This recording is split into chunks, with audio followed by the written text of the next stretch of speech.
Boa tarde a todos. Meu nome, como a professora Marcela já informou, é o professor Edson Jansen. Sou professor aqui do Instituto Federal do Maranhão. Atuo também no programa de pós-graduação em Engenharia de Materiais do Instituto Federal do Maranhão. Gostaria de agradecer pelo convite a Marcela, a professora Marcela, ao professor Adriano e a comissão também, organizadora do Diname. É um prazer estar passando essa introdução a esses dois métodos para vocês. Então, eu coloquei como título da minha apresentação uma introdução ao PWE, basicamente, que é o Plane Wave Expansion, e ao Extended Plane Wave Expansion, chamado de EPWE. Então, a ideia básica é, nesses primeiros slides, eu vou apresentar alguns conceitos que já foram discutidos brevemente pelo Danilo, alguns pelo professor Adriano também. E, então, vou revisar alguns conceitos e, em seguida, na apresentação de hoje, eu vou apresentar apenas o PWE. Dependendo do tempo, eu vou mostrar alguns resultados também de dois trabalhos relacionados ao PWE.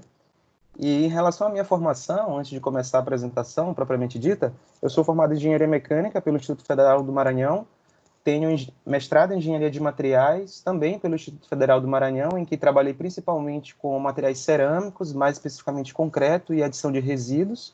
É uma das minhas linhas de pesquisas atualmente também. E a minha outra linha de pesquisa é na minha área do doutorado, que foi na área de engenharia mecânica, especificamente na área de estruturas periódicas e propagação de ondas. Durante o meu doutorado, eu trabalhei bastante com esses dois métodos. Entretanto, vocês vão ver agora nesses primeiros slides que tem alguns conceitos que estão relacionados bastante com a física da matéria condensada. Então, se tiver algum físico e quiser colaborar também no final da apresentação, alguma correção, também fica à vontade. Gostaria de iniciar essa apresentação comentando um pouco sobre o conceito das ondas ou da onda de Bloch, que já foi iniciado um breve comentário ontem do Danilo. Então, a onda de Bloch ela pode ser definida como uma função de onda, e normalmente ela é utilizada para representar o comportamento de elétrons, de fônons e de fótons em um cristal, ou em alguma estrutura periódica, como um cristal fonônico ou um metamaterial. Essa onda de Bloch, ela segue o teorema de Floquet-Bloch, que já foi mencionado pelo Danilo ontem e pelo professor também Adriano. Então, essa equação, esse teorema, ele pode ser escrito dessa maneira, em que o U de I, ele representa o campo de deslocamento, ou a onda de Bloch propriamente dita, e ela é igual a uma onda plana multiplicada por um envelope periódico. Esse envelope periódico, ele é uma função periódica que tem a mesma periodicidade do seu sistema, da sua rede cristalina ou do seu cristal fonônico, por exemplo. Então, como mencionei anteriormente, essa função periódica é chamada de amplitude de onda de Bloch. Esse vetor R é o vetor que localiza qualquer ponto no espaço tridimensional, aqui considerando o caso 3D. O vetor K é chamado de vetor de onda de Bloch ou simplesmente de número de onda. Ressalta-se que a partir dessa equação você pode observar que a amplitude de onda de Bloch ela possui essa propriedade. Então, quando você soma um período, você tem o U, aqui no caso o I pode ser 1, 2 ou 3, é o deslocamento, no caso, em cada uma das três direções, do seu espaço 3D. Você tem essa propriedade no caso da onda de Bloch, em que essa exponencial complexa ela é determinada de condição de contorno periódica de Floquet-Bloch. Então, isso foi uma coisa já comentada pelo professor Danilo, pelo professor Adriano ontem, e o PWE e o EPWE basicamente são métodos, eu vou comentar um pouquinho mais para frente disso, mas são métodos de obtenção do diagrama de dispersão. Então, isso quer dizer que você está trabalhando com um problema do ponto de vista de propagação de ondas, e a partir do momento que você aplica as condições de contorno periódicas na sua célula, como o professor Danilo mencionou ontem, você consegue obter o diagrama de dispersão e a sua estrutura passa a ser infinita, por causa desse teorema, dessa condição periódica de contorno de Floquet-Bloch. Outra propriedade também é essa propriedade da amplitude de onda de Bloch, que ela é uma função periódica e possui como período a rede cristalina. O período é o equivalente da rede. Seguindo nesse conceito de onda de Bloch, nesse exemplo, você tem, por exemplo, uma onda sonora que foi gerada por um alto-falante, uma onda plana se propagando no ar. Ela pode ser representada, essa onda plana, por essa equação. E você pode observar que essa é uma relação não dispersiva. A partir do momento, e esse conceito de ser uma propagação dispersiva, não dispersiva, foi comentado ontem pelo professor Adriano. Quando essa onda sonora ela encontra um meio periódico, aqui no caso você pode imaginar, por exemplo, o caso que o professor Danilo citou ontem, de uma escultura, você pode imaginar, por exemplo, aqui como se fosse a vista superior de cilindros periodicamente distribuídos no ar. Cilindros metálicos, por exemplo. Então, essa onda periódica, ela passa a ser modelada, né? Na verdade, ela passa a ser, matematicamente, ela é multiplicada por um envelope periódico. E esse envelope periódico, chamado de amplitude de onda de Bloch, possui a mesma periodicidade do seu sistema, no caso do cristal fonônico. Aqui seria, por exemplo, o que eles costumam chamar de ou cristal fonônico ou cristal sônico, porque, no caso, a matriz seria o próprio A. Então, uma onda plana, como eu falei, multiplicada por um envelope periódico, e nesse caso a relação ela passa a ser dispersiva. Então, ela passa a não ser mais uma relação tão simples. A relação entre frequência espacial e frequência harmônica, né? Ainda falando sobre a onda de Bloch, esse slide eu adicionei a fim de representar justamente esse produto entre amplitude de onda de Bloch, aqui no caso para um determinado tipo de cristal fonônico, aqui para outro tipo de cristal fonônico, e a partir do momento que você multiplica pela onda plana, você consegue representar dessa forma a onda de Bloch, que é o produto da onda plana, aqui no centro dessas duas ondas planas, multiplicadas pelas amplitudes de onda de Bloch. Um outro conceito também importante, que está relacionado a esses métodos, principalmente esses conceitos que eu estou comentando até agora, eles são bastante interessantes quando você vai trabalhar com estruturas periódicas 2D ou 3D. Para o caso 1D é um pouco mais simples, mas esses slides eu espero que ajudem aí os alunos ou os pesquisadores que estão começando a estudar esse método. Então, eles estão um pouco carregados de textos, de equações, mas a ideia é que vocês, quem tiver interesse, possa estar estudando por eles depois também. Então, existe o conceito também de rede cristalina, no caso mais especificamente de rede de Bravais, que é um conjunto infinito de pontos discretos no espaço tridimensional, gerado pelas operações de translação discreta, determinados por esse vetor de rede. Então, isso aqui é um vetor de rede no espaço tridimensional. Observem que esses três vetores, A1, A2 e A3, são chamados de vetores primitivos e dependem do tipo de periodicidade da sua rede cristalina. O PQT são números inteiros. Aqui na apresentação, algumas equações, a notação ficou um pouco prejudicada. Vocês podem observar que tem uma barra aqui em cima e não aparece, pelo menos aqui para mim, não está aparecendo de forma adequada. Mas essa apresentação de hoje, do PWE, eu disponibilizei para a Marcela, e no PDF não está com esse problema, tá? De resolução das equações. Então, aqui tem um exemplo no caso bidimensional, em que você tem os pontos discretos da rede, e aqui você tem a estrutura que se repete, por exemplo, um conjunto com dois átomos. Então, esse conjunto que se repete, ele vai ocupar cada um dos pontos da rede. E nesse caso aqui especificamente, dessa estrutura periódica, é uma rede bidimensional e é uma rede quadrada. No caso 2D, existem vários tipos de rede, no caso 3D também. Um outro conceito também importante, que é a maioria desses conceitos que eu estou mencionando, a gente estuda alguns deles na ciência dos materiais, mas principalmente o pessoal da física na física do estado sólido. Então, alguns conceitos são bem triviais para os físicos, mas como eu sei que a plateia aqui é bem eclética, tem muitos engenheiros, então eu estou querendo dar ênfase em alguns conceitos principais relacionados a esses métodos que eu vou começar hoje. Outro conceito importante é o conceito de rede recíproca. Pode ser definida basicamente como a transformada de Fourier de uma rede no espaço real, como, por exemplo, a rede de Bravais. Essa rede recíproca, ela tem um papel fundamental na maioria dos estudos analíticos, quando se trabalha com estruturas periódicas, particularmente na teoria de difração.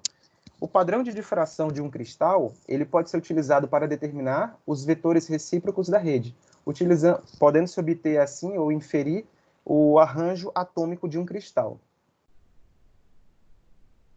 Então, para cada tipo de cristal ou de estrutura periódica, um cristal fonônico ou um metamaterial, você tem tanto a rede no espaço real, a estrutura periódica se repetindo no espaço real, como também no espaço de rede recíproca, ou no espaço do número de onda. O padrão de difração de um cristal é um mapa é o mapa da rede recíproca desse cristal. Enquanto que, por exemplo, uma imagem de uma microscopia óptica pode ser considerado como o mapa da estrutura real, como o mapa da estrutura cristalina no espaço real. Então, é como se, por exemplo, a microscopia óptica estivesse para a imagem no espaço real, como, por exemplo, a difração de raio-x, para quem já trabalhou com essa técnica em ciência dos materiais, está para o espaço de rede recíproca. E essa técnica de difração de raio-x ela é usual para você determinar quais são as fases cristalinas no seu material. Outros conceitos também importantes relacionados à rede recíproca é, por exemplo, o conceito dos vetores primitivos de rede recíproca, no caso B1, B2 e B3. Então, a partir do momento que você sai do espaço real e vai para o espaço de rede recíproca, para você determinar aonde está a sua estrutura periódica, no caso, por exemplo, de um cristal fonônico 2D, onde estão as suas inclusões, que se repetem periodicamente, você precisa desses vetores da base, tá? Então, são vetores primitivos que determinam essas posições. Existe essa seguinte relação entre os vetores do espaço recíproco e do espaço real. E os pontos da rede no espaço recíproco, ou na rede recíproca, propriamente dito, pode ser definido por esse vetor letra G. Normalmente, vocês vão encontrar nos livros de física ou nos artigos que utilizam o PWE, esse vetor representado pela letra maiúscula. Preferi manter a anotação aqui nesses slides de negrito minúsculo vetor e negrito maiúsculo matrizes, ok? Então, esse vetor é o vetor de rede recíproca e ele localiza cada um dos pontos, por exemplo, um átomo num cristal ou, por exemplo, uma inclusão num cristal fonônico 2D ou 3D. Um outro conceito também que o professor Danilo mencionou ontem, que foi o conceito de primeira zona de Brillouin, ele é um conceito que está relacionado com a célula de Wigner-Seitz. Então, essa célula ela pode ser definida como uma célula primitiva, ela é uma célula primitiva no espaço real, e ela pode ser definida como um local de pontos no espaço real que está mais próximo de um ponto da rede do que qualquer outro ponto. É importante observar que essa célula primitiva ela contém apenas um ponto da rede no espaço real. Então, aqui eu coloquei um exemplo de, por exemplo, esses pontos pretos aqui você pode imaginar como se fossem átomos, aqui em vermelho também um outro átomo, e essa célula primitiva seria essa região dentro desse hexágono, tá? E aqui, no caso, essa estrutura sólida aqui dentro seria a célula primitiva de Wigner-Seitz, no caso de um cristal fonônico ou de uma estrutura periódica 3D. Nesse parágrafo eu comento mais ou menos como você consegue construir essa célula primitiva, tanto para 2D como para 3D, mas também você pode verificar isso em livros básicos de física da matéria condensada. A partir desse conceito de célula primitiva no espaço real, nós podemos definir também o conceito de primeira zona de Brillouin, ou de zonas de Brillouin. A primeira zona de Brillouin, ela pode ser definida como a transformada de Fourier ou a célula primitiva de Wigner-Seitz no espaço de rede recíproca. Então, é a menor região no espaço de rede recíproca em que você consegue explicar ou analisar o problema de propagação de ondas de estruturas periódicas. Daí a vantagem de utilizar esse conceito. Um outro conceito importante, além da primeira zona de Brillouin, como eu comentei anteriormente, é o conceito de primeira zona de Brillouin irredutível. Então, por questões de simetria, essa primeira zona de Brillouin, muitas das vezes, pode ser reduzida para uma região ainda menor, dependendo da simetria do seu problema. Aqui eu mostro um exemplo para o caso 1D, em que você pode observar que esse caso pode ser equivalente, por exemplo, ao analisado ontem pelo professor Danilo, no caso do metamaterial, ou do cristal fonônico, analisado pelo modelo discreto, em que você pode ver aqui esses pontos aqui vermelho podem ser, por exemplo, representação de átomos. Você tem aqui esse vetor primitivo A1, que distancia um átomo do outro, basicamente é o comprimento da célula na direção X. Você pode observar também o conceito aqui nessa região de célula primitiva de Wigner-Seitz no espaço real, que é esse menor espaço que contém um único átomo, no caso 1D, E você pode observar também, nesse caso aqui, o conceito de célula primitiva ou de primeira zona de Brillouin no espaço de rede recíproca. Então, essa linha aqui de baixo, esse eixo aqui é o Kx e a gente está no espaço do número de onda. E a primeira zona de Brillouin seria essa região. Observe que a distância agora entre esses dois átomos, no caso do espaço do número de onda, é dado por 2π sobre A na direção x, que é aquele vetor primitivo que eu comentei anteriormente, o B1. Uma outra coisa importante a ressaltar, como o professor Danilo analisou ontem, como eu vou analisar hoje aqui em um dos exemplos, é que a primeira zona de Brillouin para uma estrutura periódica 1D, o número de onda ele varia de menos π sobre A até π sobre A. Aqui também tem um exemplo de primeira zona de Brillouin para o caso de uma estrutura de rede quadrada. Você pode imaginar aqui como átomos ou cilindros, aqui a vista superior de cilindros, periodicamente distribuídos numa matriz ou no A. E aqui seria a primeira zona de Brillouin. Aqui, no caso, se esses cilindros estiverem distribuídos numa rede triangular ou numa rede hexagonal, você consegue construir a primeira zona de Brillouin, na verdade, ela muda. E dependendo do tipo, aqui no caso, para o caso 2D, existem variações da primeira zona de Brillouin que dependem do tipo de estrutura periódica que você está considerando. Isso também vai influenciar em que regiões que vão aparecer os band gaps ou as bandas proibidas, e se eles vão ser mais largos, mais estreitos, enfim. Aqui seria, no caso, um exemplo de primeira zona de Brillouin para o caso de um sólido 3D. E essa região interna, aqui, essa pirâmide, é como se fosse a primeira zona de Brillouin irredutível. Por questões de simetria, então, você consegue representar a relação entre número de onda e frequência a partir dessa região aqui, no espaço, no caso 3D. Então, basicamente, eram esses conceitos que eu queria abordar inicialmente, e agora eu vou começar a comentar. Hoje, basicamente, eu vou apresentar apenas os conceitos relacionados ao PWE, propriamente dito.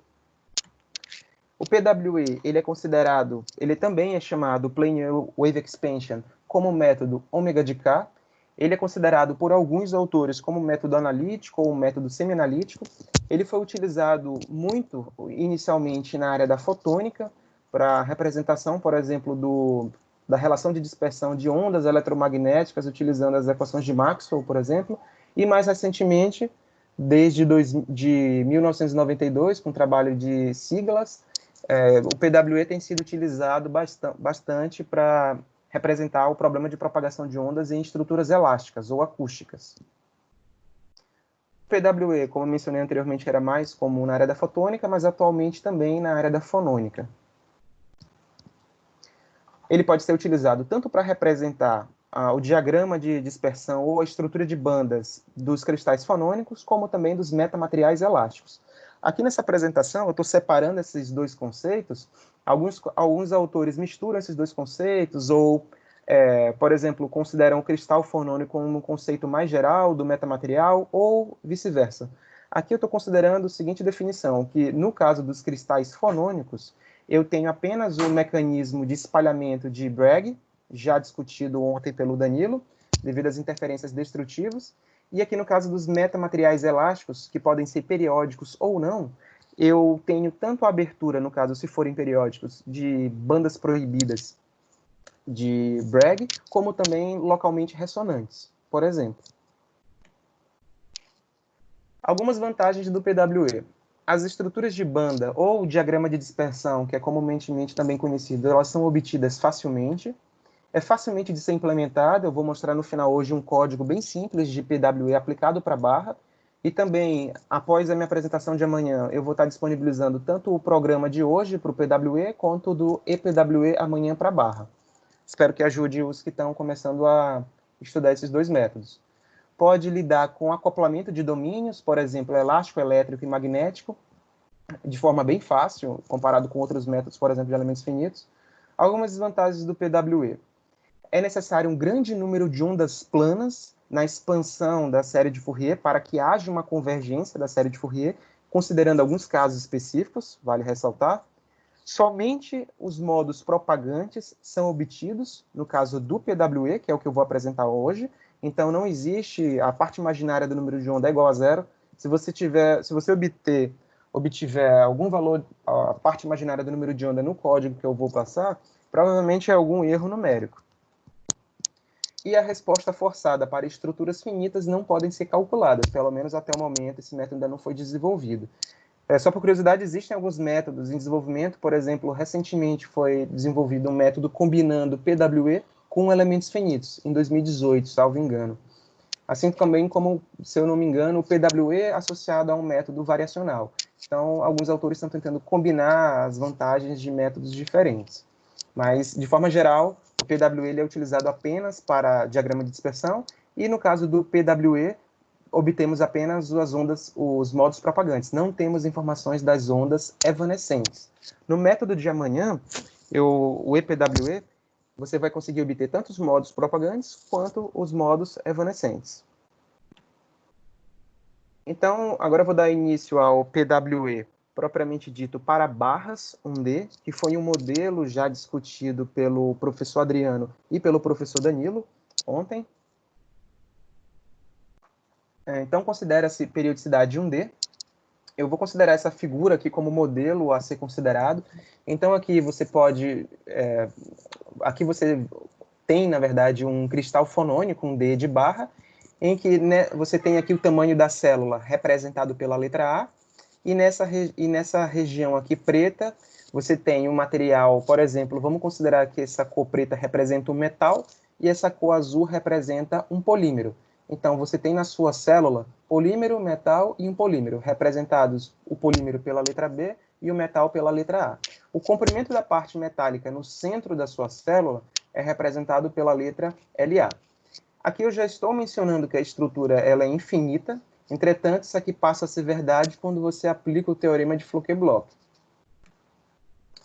E entrando mais especificamente na formulação do PWE, que eu acho que é o que a maior parte de vocês está interessado em entender mais detalhadamente do método. Eu tentei detalhar as equações nos slides, mas eu também sugiro algumas referências. No final da apresentação de amanhã eu vou estar passando algumas referências para vocês que eu creio que irá ser bastante útil. Então, partindo da teoria simples de barra, considerando-se apenas vibrações longitudinais, então o professor Adriano mencionou isso no primeiro dia, a vibração da partícula está na mesma direção da propagação da onda, podemos escrever essa equação. Novamente, nesse modo aqui do PowerPoint de apresentação, aqui a notação está um pouco prejudicada, que são dois pontos representando a derivada, né, de segunda ordem temporal. Então, você tem essa equação diferencial para representar a vibração longitudinal. Isso foi apresentado ontem pelo professor Adriano.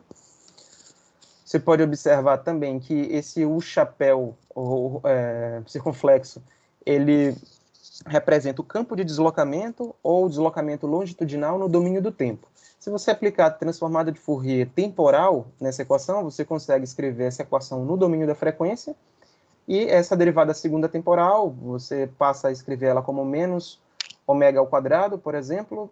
Passando para o outro lado do termo, você consegue escrever a equação nessa forma. Eu mudei a notação aqui do U, que representa o deslocamento longitudinal, apenas para distinguir do deslocamento temporal para o deslocamento no domínio da frequência. E lembrando agora, então até agora essa equação aqui ela é válida, no caso, para uma barra homogênea com um único material. Entretanto, se nós considerarmos o modelo anterior de cristal fonônico, nós temos que em cada ponto da sua estrutura você pode ter ou uma propriedade do metal ou uma propriedade do polímero, dependendo do ponto que você estiver considerando. Perdão. Então, nesse caso, nós temos apenas dois materiais, uma barra com metal e polímero. Então, dependendo do ponto, você vai ter uma propriedade do módulo de elasticidade e, dependendo do ponto que você considera, você também vai ter uma determinada densidade.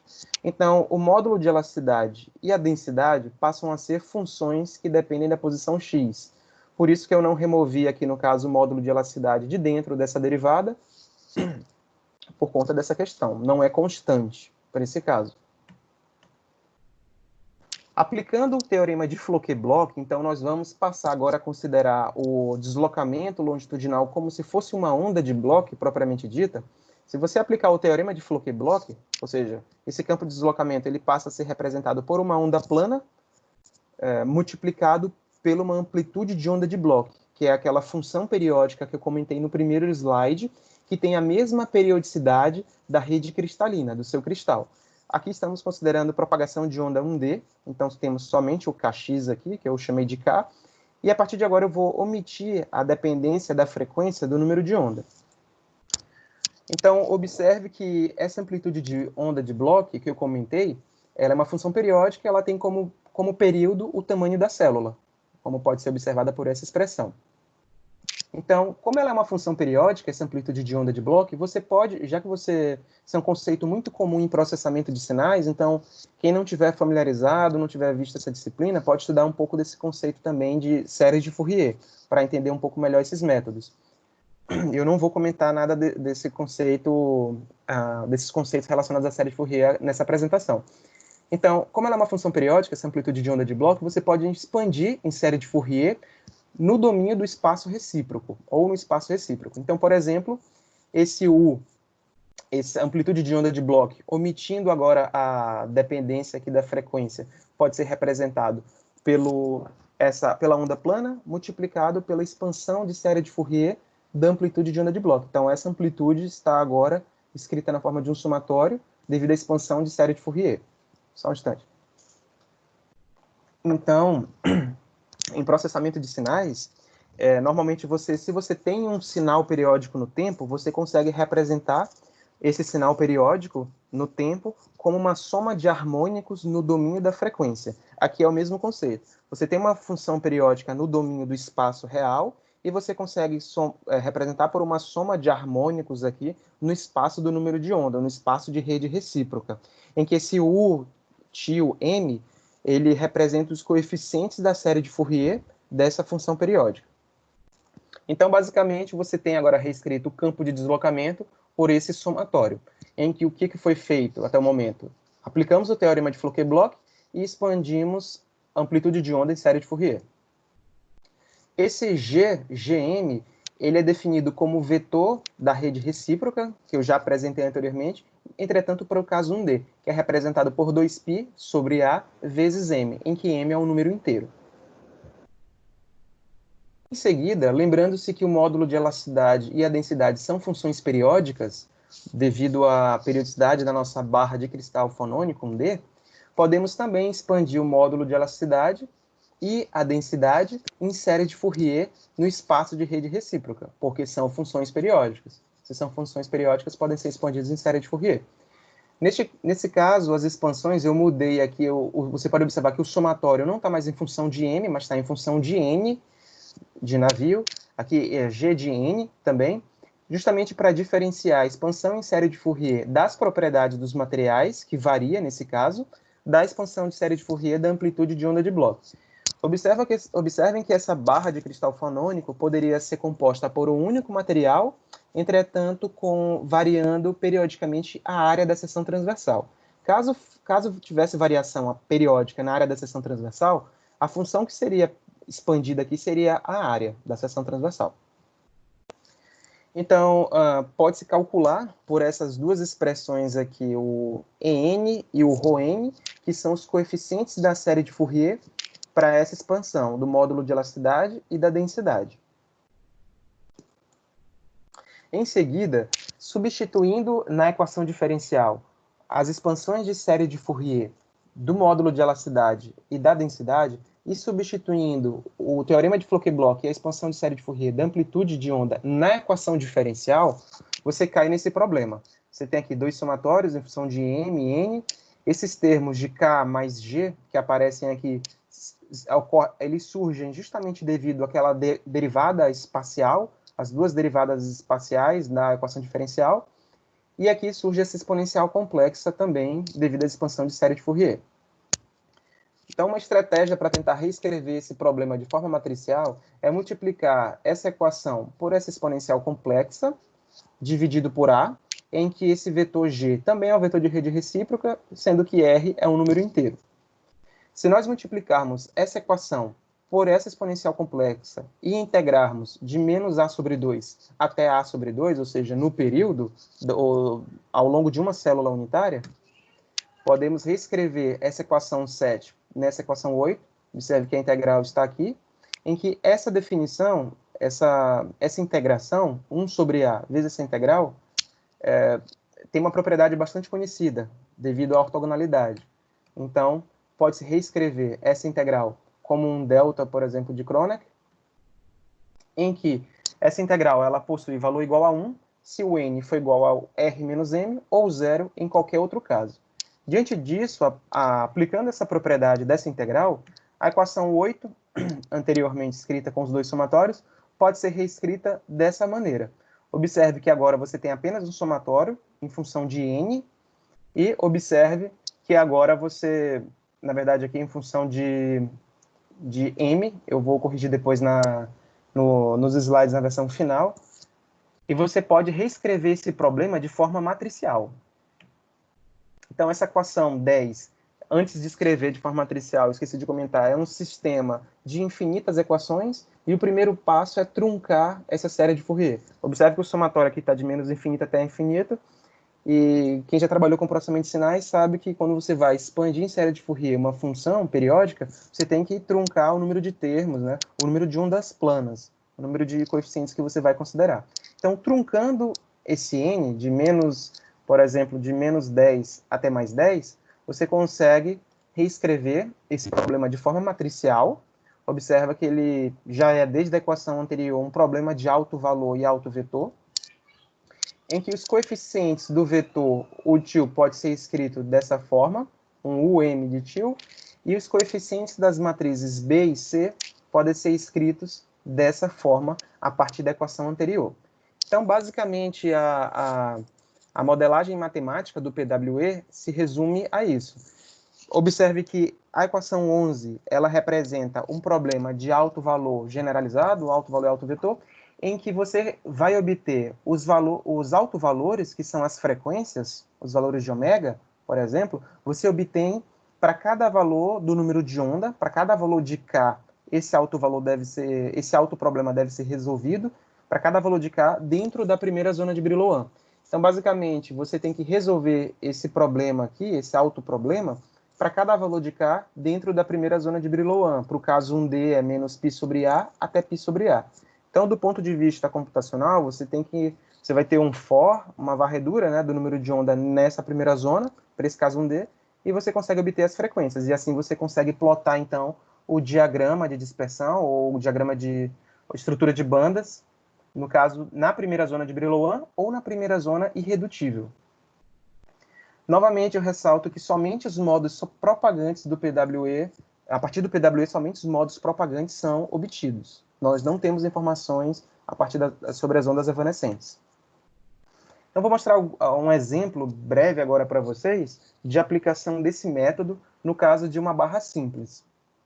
Então, por exemplo, considere uma barra de cristal fonônico 1D com o mesmo comportamento mostrado anteriormente. Você tem aqui uma estrutura infinita, quando você aplica o teorema de Floquet-Bloch, aqui a célula unitária, e na célula unitária você tem o metal, novamente, polímero, representado pela letra B em cor azul, tamanho da célula, e aqui o comprimento da parte metálica no meio da célula. Então, o primeiro passo é você calcular quais são os coeficientes da série de Fourier. Por exemplo, o EN e o ρn. Para você calcular os coeficientes da série de Fourier, que eu mostrei anteriormente na expressão, como é que você calcula? Você tem que primeiro identificar qual que é a função periódica, o EX e o ρx, ou seja, como é que varia o módulo de elasticidade periodicamente ao longo dessa barra, para você poder calcular os coeficientes da série de Fourier.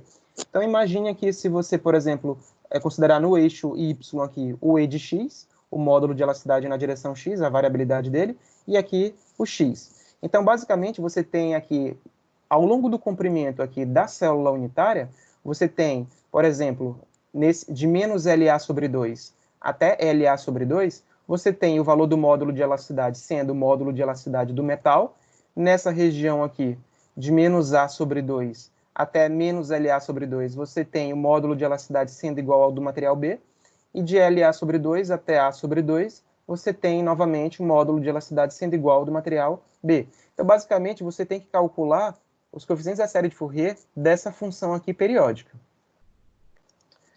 E isso é bem simples do ponto de vista de processamento de sinais. Se você calcular essa integração, nesses intervalos que eu comentei, você vai obter esse tipo de resposta. Se o n for igual a 0, que é o equivalente a como se fosse o nível, por exemplo, DC do sinal. Você tem esse comportamento aqui, o módulo de elasticidade do A, vezes, eu vou comentar, esse F barra é o chamado de fator de preenchimento, mais 1 menos F barra vezes o módulo de elasticidade B. E se o N for diferente de zero, você tem que os coeficientes da série de Fourier são iguais à diferença do EA menos EB, vezes esse Fn, que é chamado comumente no PWE de função de estrutura.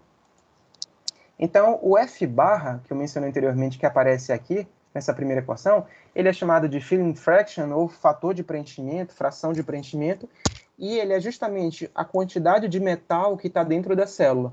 Por isso que representamos, nesse caso, 1D por LA sobre A. Ou seja, quantos por cento de metal você tem no meio da célula, para o nosso caso. E o Fn, nesse caso, é chamado de função de estrutura, e para esse caso, se você calcular essa integral, você vai observar que esse Fn ele é o fator de preenchimento multiplicado por uma função sinc, que possuindo esse seguinte argumento, em que n é um número inteiro. Essa função de estrutura, na verdade, ela é bem comum, esse tipo de função, em processamento de sinais. Então, por exemplo, lá em processamento de sinais, quando você tem uma função periódica, que, por exemplo, um x de t, você tem esse pulso aqui retangular, se você for calcular o espectro dele, ou os coeficientes da série de Fourier, aqui em valor absoluto, no caso, você tem esse comportamento em valor absoluto similar a uma função do tipo sinc, tá? Então, aqui são os coeficientes da série de Fourier.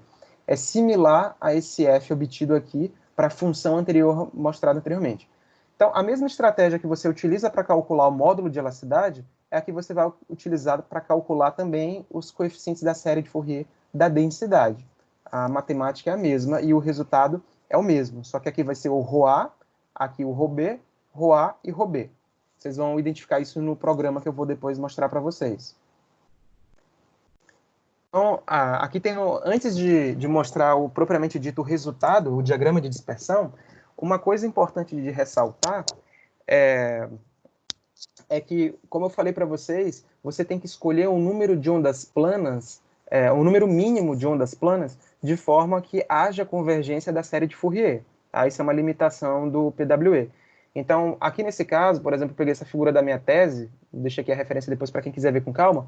Se você quiser reconstruir, por exemplo, aqui pode ser, no nosso caso lá, o E de x. Se você quiser reconstruir o E de x, somando todos os harmônicos, no caso espacial, você tem, por exemplo, considerando que a variabilidade da sua função seja aquele pulso quadrado, então você tem aqui, por exemplo, o módulo de elasticidade do que você quer reconstruir, o que você quer obter. Aqui nesse canto, o módulo de elasticidade do material A, aqui em cima, o módulo de elasticidade do metal, do material B, e aqui embaixo, o módulo de elasticidade do material A. Se você usar 3 ondas planas e somar esses harmônicos, observe que você não vai conseguir reconstruir ainda o sinal que você quer representar. Entretanto, se você estiver considerando 21 ondas planas, você já passa a obter um comportamento bem próximo do ideal. Então, no exemplo que eu vou passar para vocês, depois do MATLAB, vocês podem estar alterando esse valor de ondas planas, mas as figuras que eu vou mostrar posteriormente é considerando 21 ondas planas, que para esse caso já é suficiente para obter a convergência da série de Fourier. Uma outra situação, por exemplo, se você estivesse considerando a sua barra como metal e um polímero, só que esse polímero, uma borracha com módulo de elasticidade da ordem de grandeza bastante menor do módulo de elasticidade do metal, da ordem de 10 a quinta, por exemplo, enquanto que do metal está da ordem de 10 a nona, essa diferença bem grande entre as propriedades é isso que faz com que você tenha que utilizar mais ondas planas. Então, isso daí é uma coisa que você tem que investigar, senão você pode estar obtendo um resultado errado. Aqui são as propriedades que eu utilizei para o cálculo da estrutura de bandas que eu vou mostrar em seguida. Então, a área da seção transversal, uma seção transversal aqui quadrada, o comprimento da parte metálica da célula, o comprimento da célula unitária, as densidades do polímero, do metal, que é o A, e do polímero, que é o B. Acho que na figura anterior eu troquei, né? Mas eu estava explicando, eu acabei explicando, eu acho que invertido. O material metal que está no meio a gente está chamando de A, e o B, o polímero nas extremidades. Aqui o módulo de elasticidade, que eu gostaria de ressaltar, observem que essa célula unitária está com uma ordem de grandeza bem alta. Aqui está em metros, tá? Então, eu coloquei esse valor bem alto para facilitar na apresentação de amanhã, quando estivermos analisando o EPWE. Porque o EPWE, como eu vou comentar posteriormente amanhã, ele é um método K de ômega. Então, como você resolve no domínio da frequência, o EPWE, o que acontece é que você... as bandas proibidas de Bragg, como comentado ontem pelo Danilo, elas surgem dependendo do tamanho da sua célula unitária. Então, por exemplo, se você tem uma célula unitária da sua barra, ela está na ordem de grandeza de milímetros, por exemplo, você pode ter os band gaps de Bragg surgindo na ordem de kilohertz. Se você tiver uma célula unitária, por exemplo, na ordem de micro ou de nano, só que nano eu já teria que considerar uma teoria um pouco mais complexa, por conta que existiriam outras interações que a gente está desprezando aqui no nosso modelo clássico. Mas, enfim, se você está na ordem de nano ou de micro, na sua célula unitária, no caso de micro, você teria band gaps na ordem de gigahertz, por exemplo. Então, demandaria bastante do ponto de vista computacional. Então, aqui eu considerei uma célula unitária na ordem de metros, logo, as bandas proibidas vão surgir na ordem de hertz, o que facilita, do ponto de vista de tempo computacional, para o EPWE, que eu vou apresentar amanhã. Tá? Mas esse tamanho da célula vocês podem também estar deixando na ordem de milímetros, centímetros, enfim, no tanto que a teoria que você estiver considerando consiga representar o problema físico. Então, aqui tem um primeiro resultado que eu queria mostrar para vocês, seria o gráfico diagrama de dispersão para uma barra simples com dois materiais. Só tomar uma água aqui, por favor. Vocês podem observar que no eixo Y nós temos a frequência, eu chamei de frequência reduzida, em que essa frequência reduzida, ela é basicamente a frequência em hertz multiplicado pelo tamanho da célula dividido pela velocidade de propagação longitudinal, no caso do material, no material A. Então, essa frequência reduzida, ela é interessante porque independente do tamanho da célula que você considere, na ordem de metros ou na ordem de milímetros, de centímetros, você vai ter sempre o mesmo comportamento, tá? Sempre o comportamento vai ser o mesmo. Observem que aqui eu plotei no eixo X o número de onda, aqui no caso a parte real do número de onda, obviamente, como eu falei que é uma das limitações do PWE, é normalizado também. Multipliquei pelo tamanho da célula e dividi por 2π. Observem, então, que a primeira zona de Brillouin, para o caso 1D, que é menos π sobre A até π sobre A, como ela está normalizada agora por... Multipliquei aqui por A sobre 2π, vai variar de menos meio até mais meio, ok? Então, essas regiões em azul que eu marquei aqui são os band gaps de Bragg, tá? As bandas proibidas. Aqui tem uma banda proibida bem estreita, ó. Aqui tem uma maior, outra banda mais estreita, e por aí vai. Eu limitei aqui até essa frequência reduzida ou normalizada de 3. Observem que no caso do PWE, você também obtém esses modos propagantes ao longo de toda a primeira zona de Brillouin, o que não acontece no caso do EPWE ou de outros métodos, como, por exemplo, o método que o professor Edilson vai comentar amanhã, o WFE, ou mesmo o método de elementos finitos. Esse diagrama de dispersão, ele foi obtido a partir dos dados que eu comentei anteriormente, e se você dividir o LA pelo A, ou seja, o tamanho da parte do metal no meio da célula, dividido pelo tamanho da célula, você vai obter 71,43%, ou seja, no meio da célula você tem 71% aproximadamente de metal.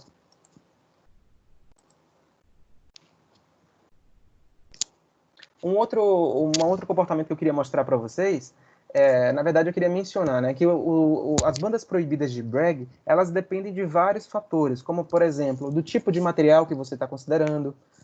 Se você considera, por exemplo, um aço com um polietileno, ou você considera um alumínio com um aço, enfim, dependendo da combinação dos materiais, essas bandas proibidas serão abertas ou serão geradas em faixas de frequência diferentes.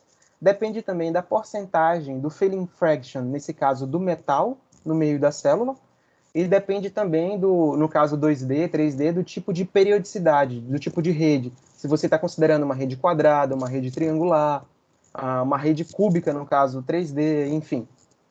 Aqui eu analisei alguns diagramas de dispersão, variando o fator de preenchimento, apenas para vocês terem uma visão do que ocorre com essas bandas proibidas. Então, por exemplo, se você tem 100% do fator de preenchimento, esse F barra for igual a 100%, ou seja, 100% da sua célula é de metal, você não vai verificar a abertura de nenhuma banda proibida, tá? Então, você obtém esse tipo de comportamento, não há abertura de banda proibida nenhuma. No caso, se você considera 83% de metal no meio da célula, esse comportamento já começa a mudar, você começa a observar a abertura de bandas proibidas entre esses modos. Da mesma forma, se você for reduzindo, por exemplo, o fator de preenchimento, aqui foi o valor que eu considerei na figura anterior, que eu mostrei as áreas em azul.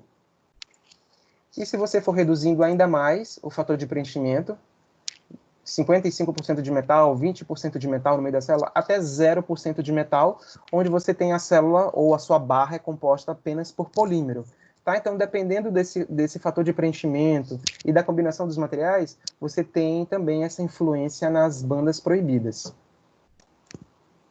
Amanhã eu vou comentar um pouco mais detalhado sobre o EPWE. Eu gostaria apenas de mostrar nesse momento um resultado específico ainda, só ver como é que está o tempo, um resultado específico sobre esse método do PWE. Então aqui foi o resultado de um artigo, resultado de um artigo que na época eu publiquei, eu e meu orientador, durante o doutorado, em que eu estava começando a explorar um pouco esse método, no caso o PWE. Então, nesse artigo, o modelo considerado foi o modelo similar ao que eu mostrei no slide para vocês, mas em vez de barra era o modelo de viga de Euler-Bernoulli, e eu considerei dois materiais, um metal e um polímero, metal no meio e nas extremidades polímeros. E o objetivo desse artigo foi comparar o diagrama de dispersão, mesmo a resposta forçada, utilizando diversas abordagens. Por exemplo, o WFE, elemento espectral, elementos finitos, PWE. Então, foi um artigo inicial que deu para observar alguns efeitos interessantes. Por exemplo, o modelo considerado foi esse. Aqui, no caso, nós fizemos também um experimento, aqui uma viga com... Esse trabalho foi inicialmente proposto pelo, salvo engano, pelo Danilo, pelo professor Danilo, junto com a professora Priscila e o professor Arruda, da Unicamp, e depois nós utilizamos esse modelo também nesse artigo. Aqui, nesse caso, nós estamos utilizando como modelo de viga, mas você pode imaginar como se fosse uma barra. A célula unitária, por exemplo, seria essa parte aqui, ó, tá? E, numericamente, nós conseguimos calcular aqui, por exemplo, o diagrama de dispersão. Aqui eu botei o número de onda na vertical e a frequência no eixo horizontal. Aqui nós comparamos, por exemplo, o PWE, ou IPWE, que é uma coisa que eu esqueci de comentar, mas que é o Improved Plane Wave Expansion, ou seja, é o método PWE melhorado, em que você utiliza uma estratégia para melhorar a convergência da série de Fourier. Quem tiver interesse depois, eu posso também estar passando algum artigo detalhando um pouco mais sobre esse método.